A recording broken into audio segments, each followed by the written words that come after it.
very appreciative of your willingness to come and share your light this morning. I think probably I should introduce you all. We have Bonnie Jock, who is here. We have Louise Mullinger and David Franks. We have Craig Modall. And of course, we have the esteemed Don Nieder-Frank.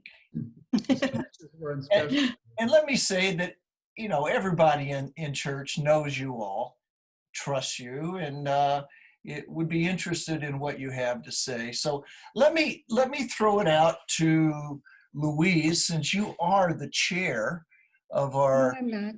You're not the chair? David, who is the chair? Do we have a chair? I don't think we have a chair. We just have voices. We have voices. Do we have any of you chair? I don't know. Well, maybe there's something very just and right about all of that then.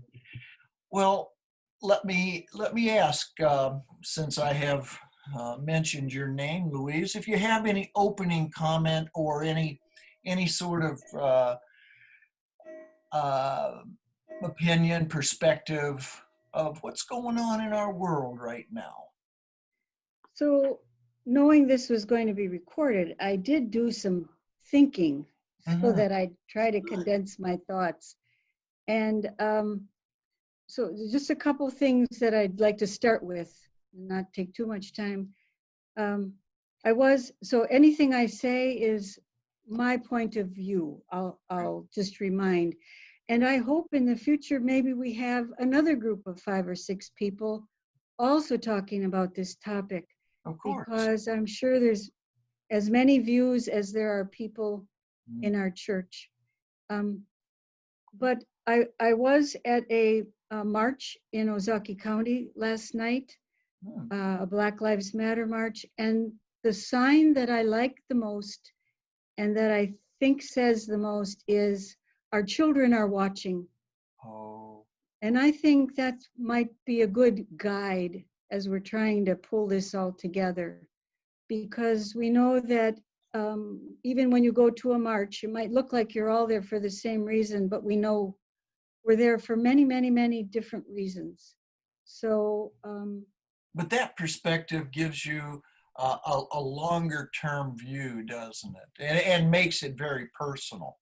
It does. And there were a lot of little children there last night, making that very real.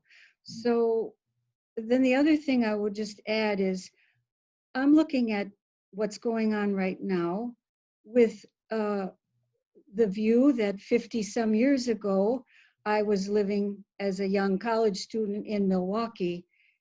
And in some ways, it feels like we're going through the same thing. Doesn't it? People talking past each other, making noise, not listening. The one thing that I think has been so good and that is progress is that when we are watching TV and reading books, we now have Black poets, novelists, historians, lawyers. We have the people who can tell their own story, and we should be listening. That's where I'm at. Thank you so much, Louise. We appreciate that. David, where are your thoughts at these days? Well, good morning to all of you. So, as all of us, I've been thinking about this for 75 years, since I was about 7 or 8 years old, growing up in St. Paul, Minnesota. And involved very indirectly with this through acquaintances of all races and all religions. Yes. Friends, etc., living with this. But while I have some specific ideas, let me share with you something that I've wrestled with for a long time as it relates to my spiritual life. Please. And that's that whole notion of loving God with your whole heart and Mm. loving your neighbor as yourself, and wondering what that meant. What does love, charity mean in relationship to that? And I think this is where we're at today. Test is, can we individually and collectively translate that into action? That's where I'm at this morning. Not just talking about love, but actually loving. Thank you, David.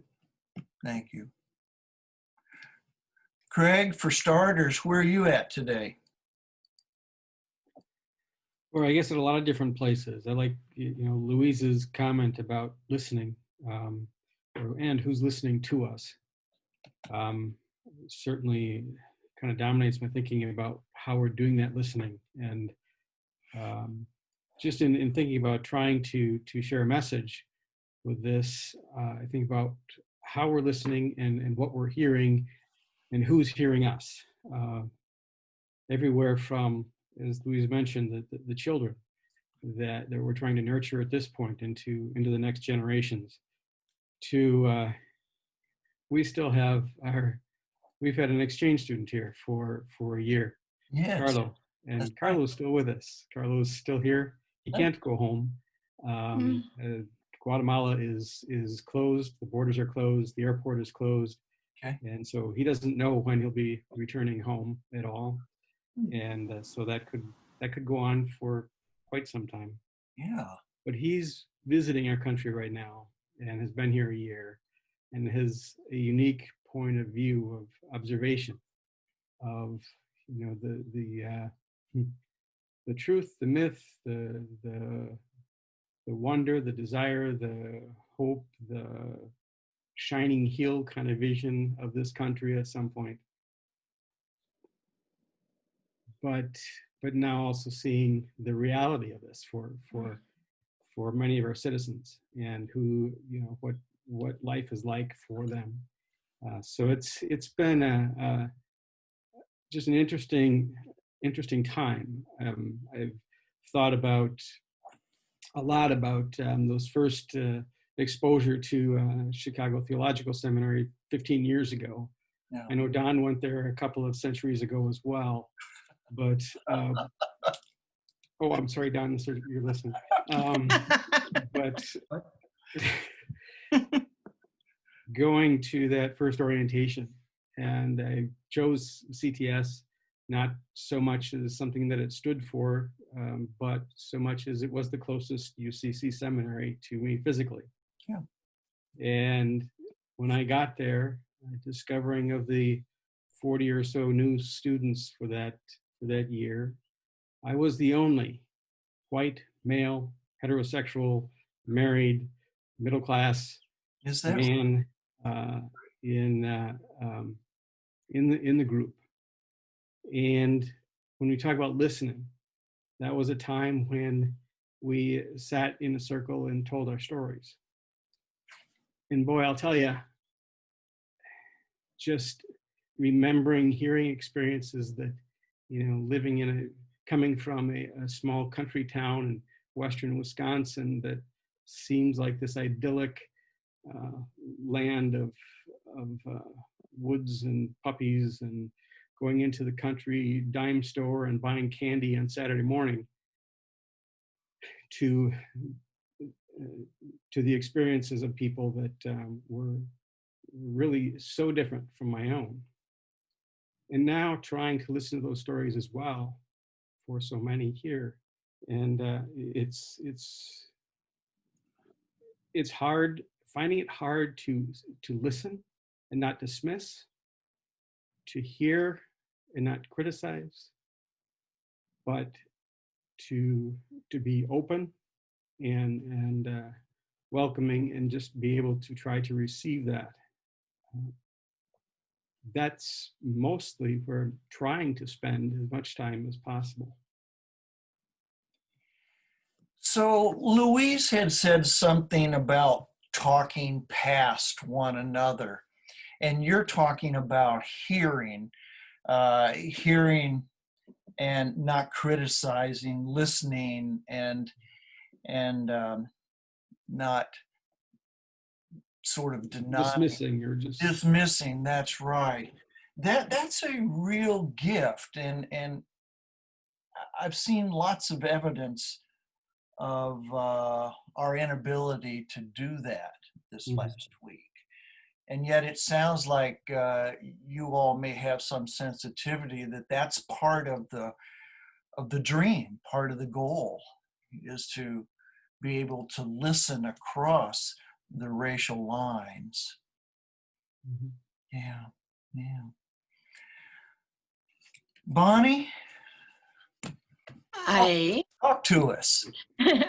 Oh, Glad to well, have you here today. thank you. I'm very grateful to be here today. I'm afraid not as many people know me in church because I haven't been there for quite a long while actively. Yeah. But A lot of us haven't been there lately as well true, for the last 3 or 4 months. true. But I attended seminary in the cities. You did. I went to United Theological Seminary, Mhm. and the sign that I would hold up as being most meaningful, Yeah. at least to me, and I think would be idea provoking, was a professor saying God is not colorblind. God is colorful. Uh, And for all my life before that, I had been striving to be colorblind. And that's not the point. We've got it wrong. And to flip that would be, I think, a marvelous, marvelous thing. I think it would be very helpful to try and embrace instead of not see. Many of us have grown up and shaped our perspectives on race based upon that statement of Martin Luther King Jr., that we judge a person not based on Right. the color of their skin, but on the Right. character or the content of their character. There- How does that relate to what you say about God being colorful and not colorblind? Yes, very much so. Because my thoughts have certainly been shaped by uh, a time period in my life where trying to come to the point of seeing us all more as one rather than as so diverse and distinct. Yes, and I think that diversity and distinctness is why God created us differently. If you're a creationist, that'll really hit you home. But I think the connection between the two is that if you accept colorful, you're accepting character. That's what you're judging people on, is their character. And what are their values? And I can't think of a mother's whose value isn't motherly, but there are. Yeah. So we have to accept that not everyone's values are ours. Not everyone is good. And that kind of is a segue into the struggle I have had throughout my ministry, doing lots of funerals and using Ecclesiastes, a time for everything, right? Yes. And yeah, a time to live and a time to die, a time to mourn, all that fits in really well. But then you go into a time to hate, a time to war, a time to, what's the other one? Oh, tear down. Yeah, a time to build up. Yes. And what does that tearing down mean? What does make war? I know. What does that look like? What in the world why am I saying even those words coming out of my mouth? A time to hate? That's not what I should be preaching.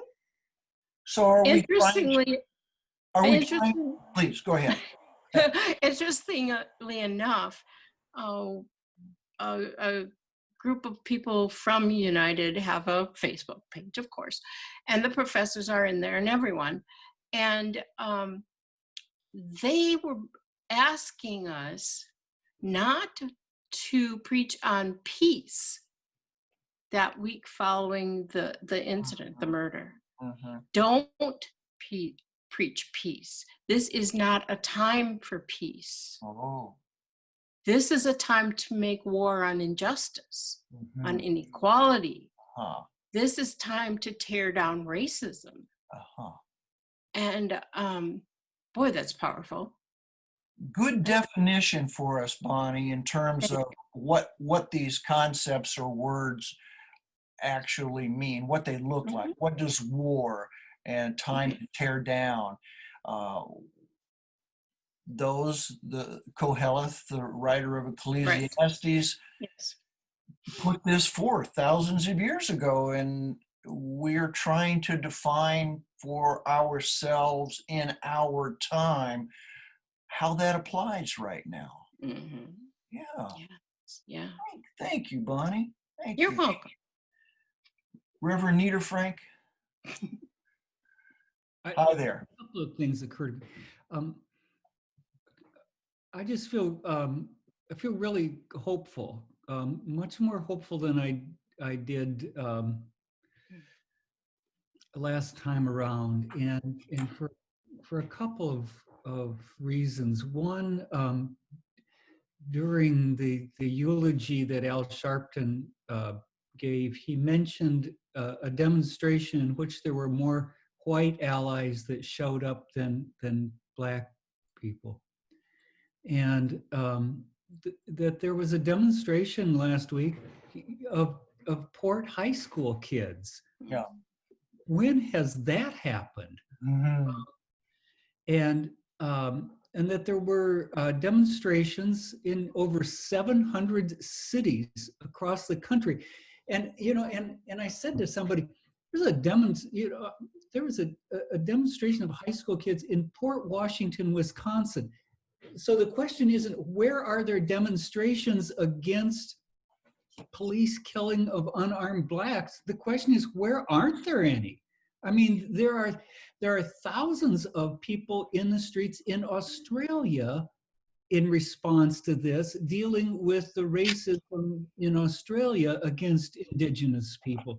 So it's just, there were demonstrations in Berlin. There's a section of the Berlin Wall that has a portrait of George Floyd, with the inscription "Black Lives Matter" in Berlin, Germany. So just as this virus seems to be an international event, so does this response to racism seem to be much broader than last time around. And then I think I think we also need to be aware of this. There's an article in this morning. It was either in the Post or the New York Times that we as white persons can compartmentalize police violence against a white person. We see a white person. I've never seen, but say we come across the police beating up a white person. We don't worry about the police doing that to us. We don't identify with that person being beaten up. Our response is, as long as I'm respectful, that's not going to happen to me. That's not the experience of Black people emotionally. When the experience of Black people emotionally is when they see that happening, and when they watch that video of George Floyd being killed by a policeman, their internal response, according to this, is that could be me. That could very well be me. And we talk about the invisibility of white privilege. I never walk outside worrying that that any encounter I have with law enforcement is either going to result in even my being shouted at much less my being hurt or killed. And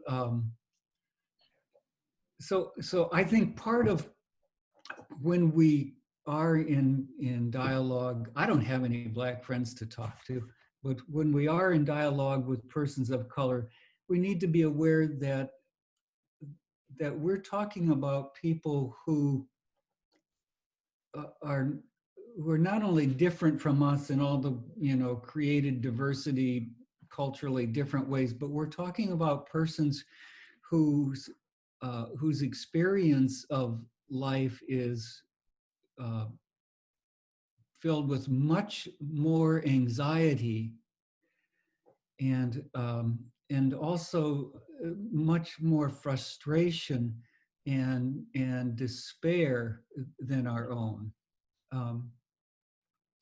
And Don, you think that that has to do with race? Yeah. I'll give you a reaction. When you were talking about the demonstrations and how it was an attack on against attacks on unarmed Black men, I at times this week couldn't quite figure that out, exactly what the protests were about. And I'm not talking about the riots, I'm talking about the protest.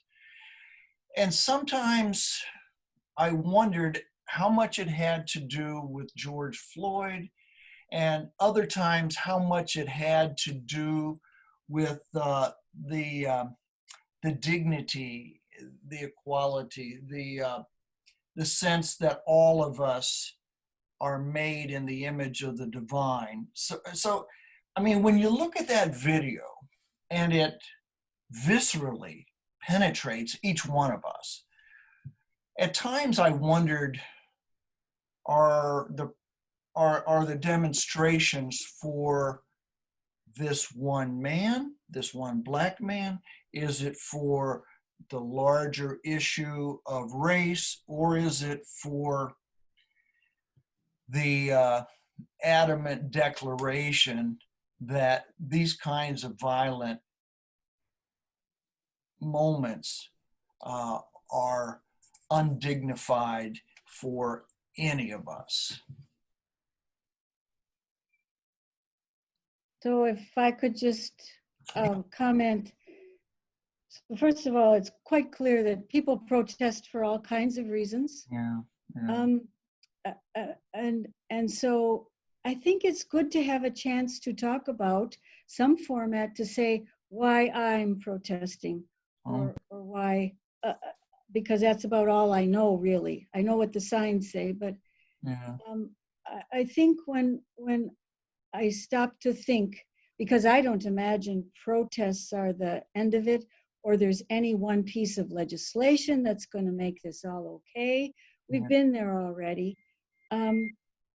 But the video that we all saw over and over again was so heartbreaking, gut-wrenching. It hit us so Appalling. deeply. Yeah. And this is a human being and a policeman looking at a camera, not caring that the camera was on. I don't know what was in his mind, but it was so hard to watch. I think that's part of what sparked action. Okay, but then when you think about, but what do I hope changes? I do think we have to get back to listening about the systemic, institutional, structural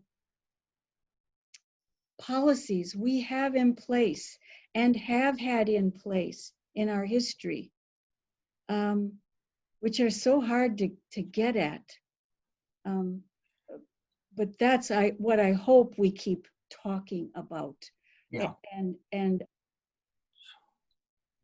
So can I just say, you keep raising some very interesting words for us, Louise, about listening, talking past each other, and what it is that we can learn. And now you've introduced that word that is so critical to all of that, to all of this, and that is what will change as a result of this? What do we we hope will change.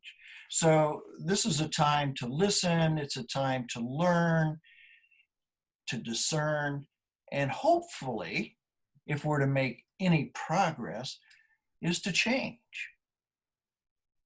David, I cut you off there. Thank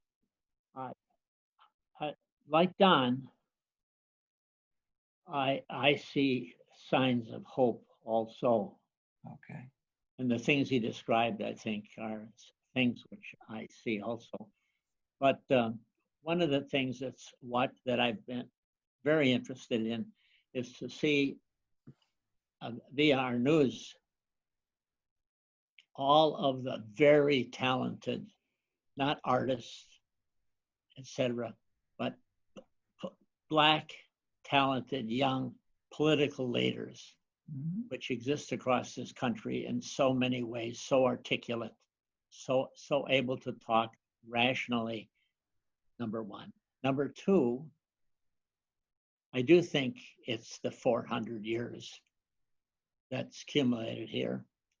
And what I hear from them and what I think I see on the streets is that, yes, the murder of one Black man is one thing, but it's everything in policy as it relates to healthcare, social service, education, opportunity, employment, etc., which is at the heart of these things.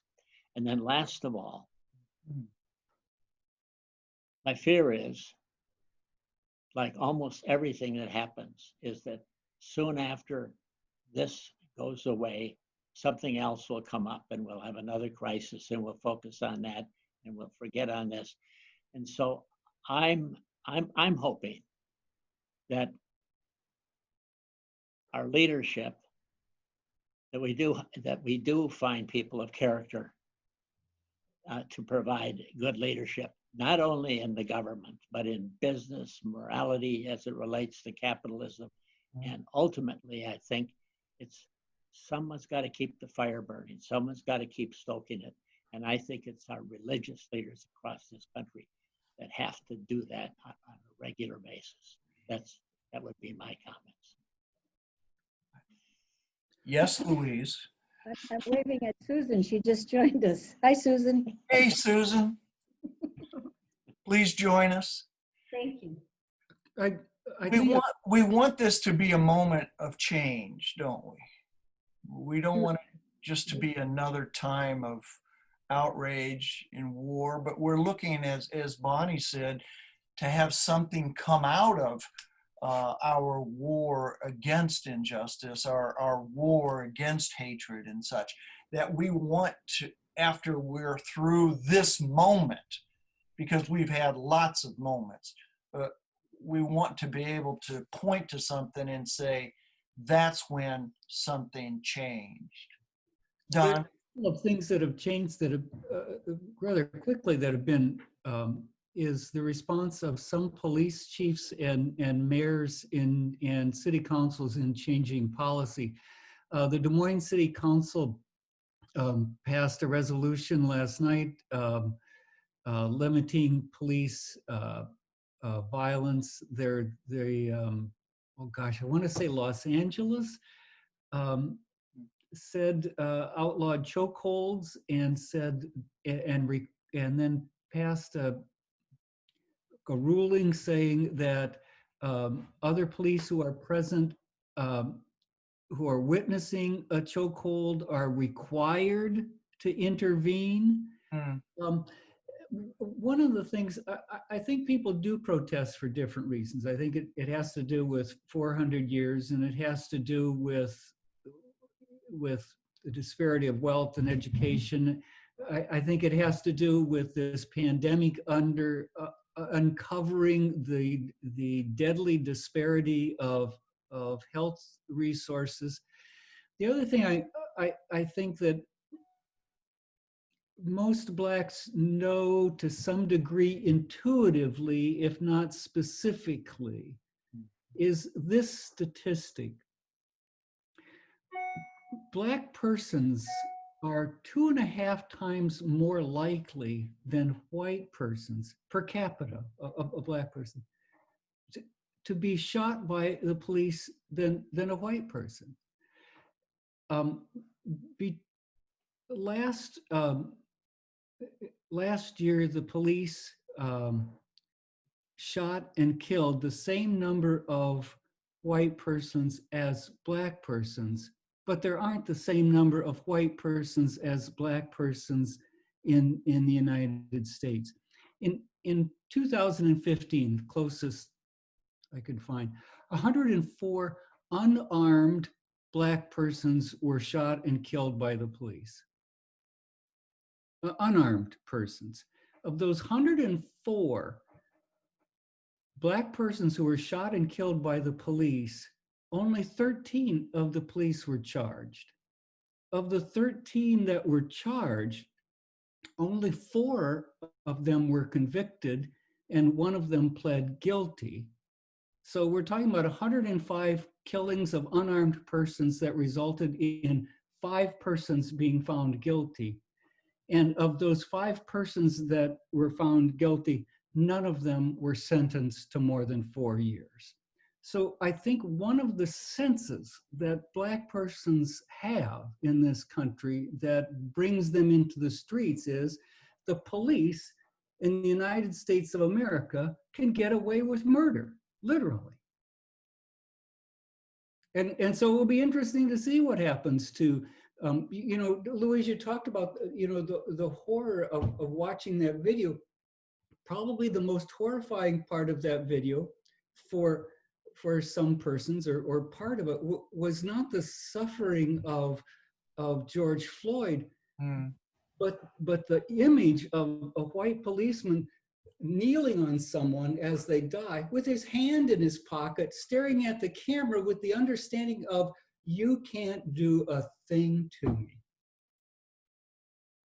And that ought to bring us into the streets, and that ought to bring about change. That ought to be horrifying. I think that's one of the differences, between in the last 50 years. Will Smith, Fresh Prince of Bel-Air, was the one who said, there isn't more racism, it's just being filmed now. Oh. And that's a difference. Anyway, okay, I'll be quiet. May I? Please. There's 2 things that I'd like to add, and one is what discourages me the most of what's going on, and that is the white privileged folks who say, enough is enough. I get it now. You can stop. I get it. Now it's time to go to the legislator, and now it's time to change policies, and enough. And I'm thinking, no, the point is to make you uncomfortable, right? Isn't it the Bible in one hand and the newspaper in the other? That's what Karl Barth said. Karl Barth? I believe it was. Yeah. Oh, okay, I'm wrong. That's why I didn't say the name out loud. For people in the 50s, that was pretty much the same. And the thing that makes me so hopeful is that I'm hearing stories from both my colored friends and people that I know, and from some of my fair-skinned, blue-eyed, blonde-haired, mid-20s, late 20s. I'm hearing their stories, and I never would have heard those stories before, especially not the little girl with the blonde hair, white skin. She tells the story of coming home from Glendale or Brown Deer on the back roads as a teenager with a car that has tinted windows, and a quarter mile back there was a cop, catches up with her real quick, and she says to her friend in the next seat, "Watch this." She rolls down her window, puts down her white arm. Cop's gone. Cop's gone. And I never would have heard that story before. So, it's real close to home. Thank you, Bonnie. Mhm. Miss Susan, Yes. where has your heart been this last week? I've been thinking about how much I don't know. Yeah. I've been thinking about how much I don't understand the experience of our son and daughter-in-law's next door neighbors. They're Black. They're wonderful people. And we visited with them, but I don't really understand what life is like for them. I don't. I guess I've wanted not to pay attention to the fact that what the police do and what they don't do. I want to believe so naively that everyone is doing the best that they can, and this is horrifying. And each time it's not, I mean, it's horrifying sequentially. It was horrifying, in one incident. Well, that'll be it continues. And I guess from what's left over, Jim, in my mind, is from the time that we stood outside at church and kept quiet for 8 minutes and 46 seconds.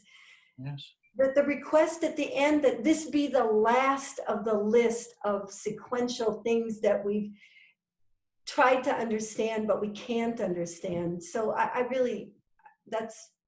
Susan, we had such hope so deeply embedded in our hearts that this would be the last time we would gather to do that. And at the same time, we knew that it wouldn't be, because we wouldn't have made the changes necessary. And I don't know what keeps us from doing that, but David has an idea. Just I wanted to come back to something where Yeah. Don has been at, and I think where a lot of us have been at, and that's that notion of someone who has Black or brown skin goes out on the street, Yeah. or they send their kids to school and they don't know if those kids are going to come home, or they have to teach their sons and daughters how to keep their hands on the steering wheel if they're pulled over in their car. A very different kind of thing. But here's something that I sense and I struggle to understand. Please. I think I know, but I try to understand. And whether you're looking at what's happening today, or you read the literature of people like James Baldwin or E.B. Du Bois or anybody back, way back, they talk about the idea that if let's say they take a job in a store, in the back of their minds is they know who they are, the Black person, but they wonder what it is you think they are and what you want them to be, and then they struggle to be what you want to be. This mirror concept, which I think is a very difficult thing for us to understand. It's the Black neighbors of Susan and Don's son and things like that. Yes. Here are these wonderful people, but talented, successful in many ways, just as wonderful in parenting as the rest of us try to be. But do they carry that burden of going out and saying they meet Susan and what does Susan think I want to be, or what does Don think they want to be, and then trying to be that rather than being themselves. I think that's something that we need to get in tune with, and I'm trying to figure it out, but I think it's a very powerful kind of thought. It's a lot of mental gymnastics that a person has to go through just to survive. One of the things that we're talking a lot about systemic change or change in a larger sense. And to me, it comes back a lot to change within ourselves and with our own understanding and how we approach things. A couple of examples of that come to mind just recently, because of the events recently. so I go out for a run, and Yeah. the other night I went out for a run, around dusk because it was cooler, and I thought, well, it'd be nice to go at that time of day, and just running through Port Washington, running through the streets, thinking I don't have to even wonder about it. No. I can do it whenever. I could run at 2 o'clock in the morning Mm-hmm. through every neighborhood, not have any worry whatsoever. Friend who I work with wouldn't even consider running in a neighborhood where there was little traffic, or where there was nobody that would be around, or when it was dark, or when because his running as someone who's Black would be seen differently. Yeah. As I sit here right now, I look out the front window of my house. There's a house for sale across the street. It's been up for sale for a month and a half or so. A lot of people come and look at the house. It was an older couple that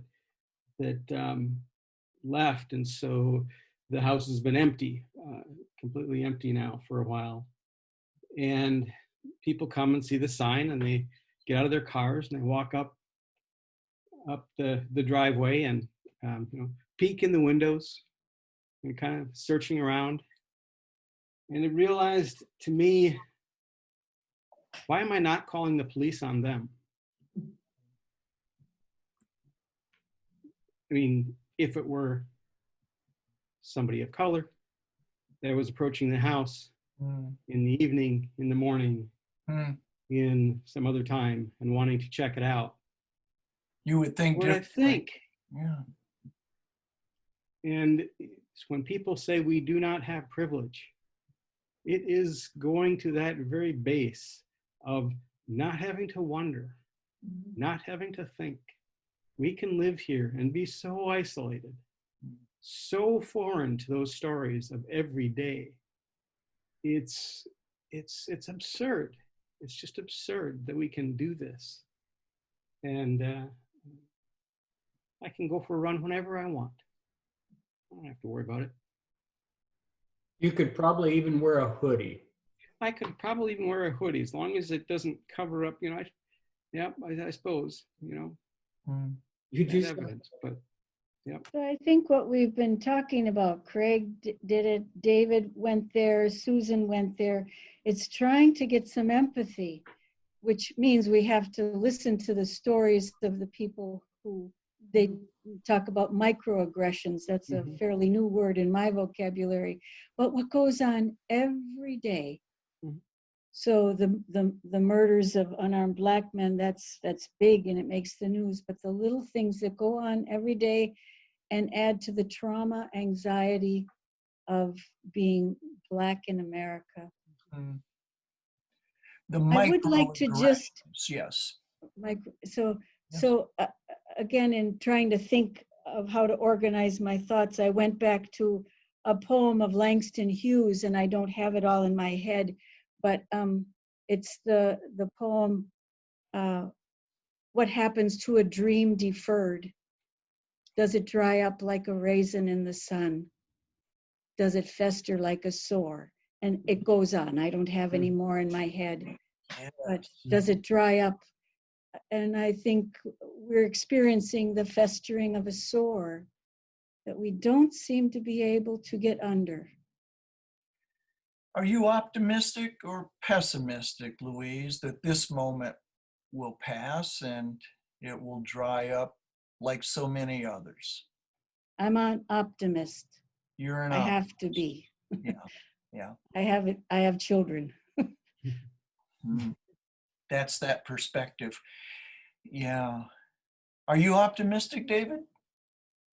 Yes, I've always been a cockeyed optimist, and I believe in the potential of the human spirit, and that if we can think good things, we can achieve great things. Okay. Don, what do you think will change? I think a couple of things. I think there will be local policy changes. I think there's a growing awareness of, what is the function of police, and I hope for, I'm not sure it will happen, but I hope for a consciousness change among officers of the law as to just what they are about. That's what I'm hoping will change. And I may get out of my house. That may be a change too.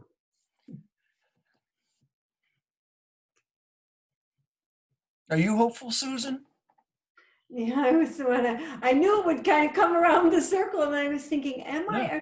And the other day, yesterday morning, I woke up and I thought, I think there's hope here. I think it feels like the voices are loud enough so that the message is being heard, and I'm going to try to take it in. And that's, yeah, You yeah, think it's different this time, I do. do I you? Yeah. I do. And I don't, and maybe it's because of circumstances. Maybe it's because of the time. There are younger people who've grown up. I want to believe that there are younger people who've grown up with a much more diverse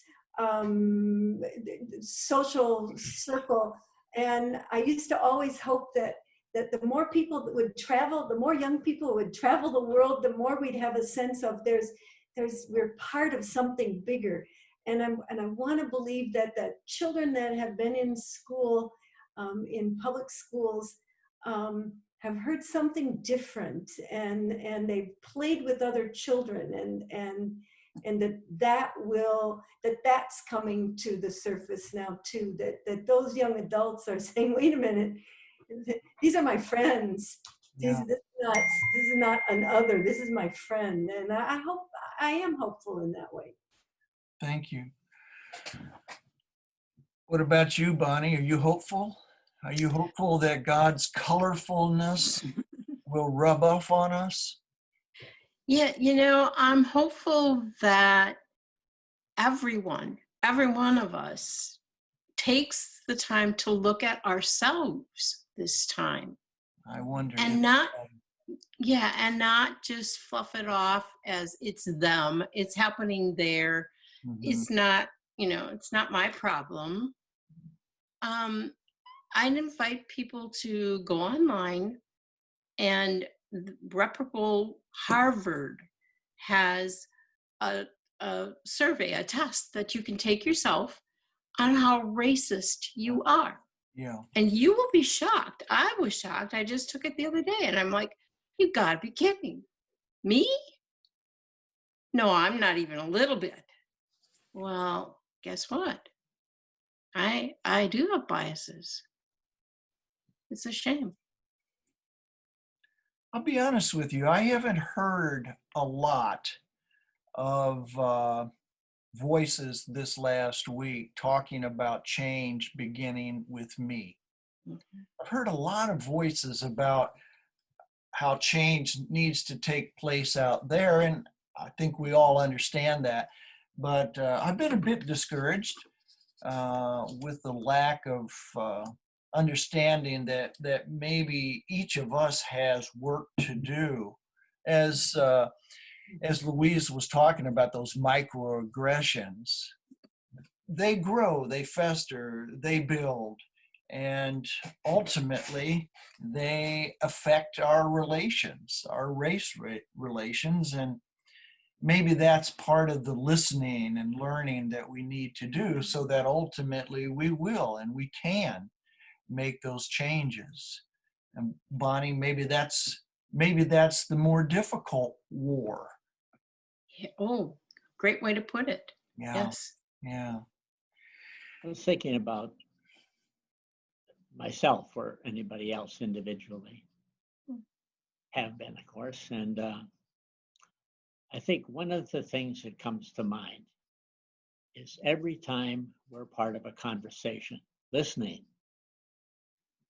and we hear the subtleties of language and communication about others, which oftentimes deals with the poor or people who are getting government assistance or things like that. I usually try to find some way of addressing it. It might be the note that, hey, listen, there's nobody at this table who isn't benefiting from government assistance. And I can name all of those things which have that kind of a thing. And then I politely walk away and go somewhere else. And I've done that at fellowship in church. Go back and get a cup of coffee and go sit down, because there are all kinds of subtleties of language which I think are communicating these thoughts which we're talking about that spin over into our feelings about populations of people who aren't like ourselves. So I think each of us needs to find a way, not creating arguments, but just not tolerating, not being a part of that kind of communication. Thank you, David. Seems like we've been wrestling with these issues a long time. David said 75 years. I would add my decades to that, and I guess I remain ever hopeful. Not in any Pollyannish way, I hope, because I have a lot to learn yet. Makes me sad that we're not there.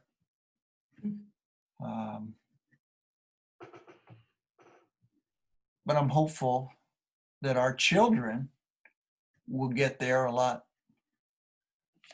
They'll get there a lot closer than perhaps what we've been able to do. I'm encouraged by what my children say, and they seem further along in their growth at their age than I was. Louise was saying those children are watching.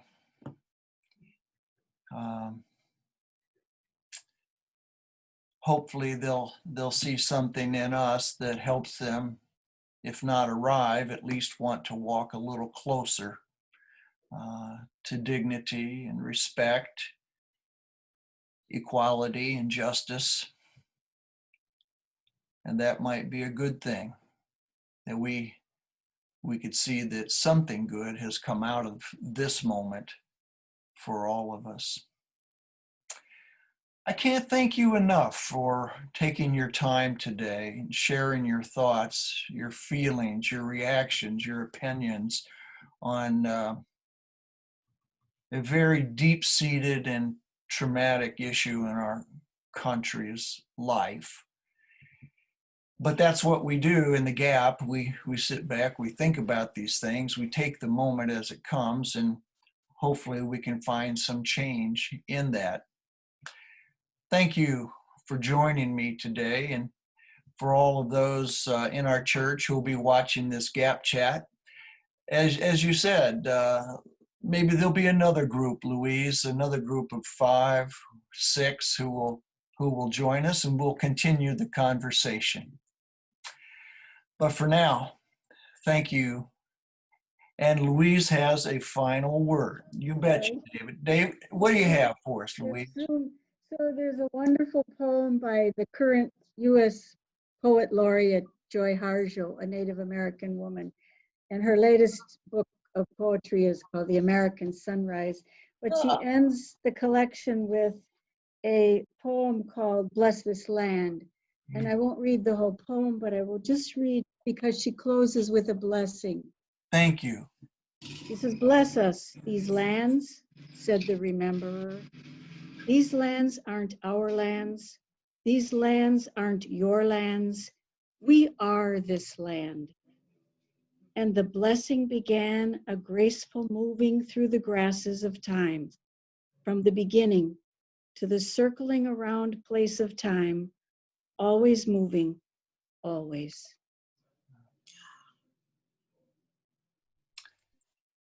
Thank you. And thank you, my friends. Take care.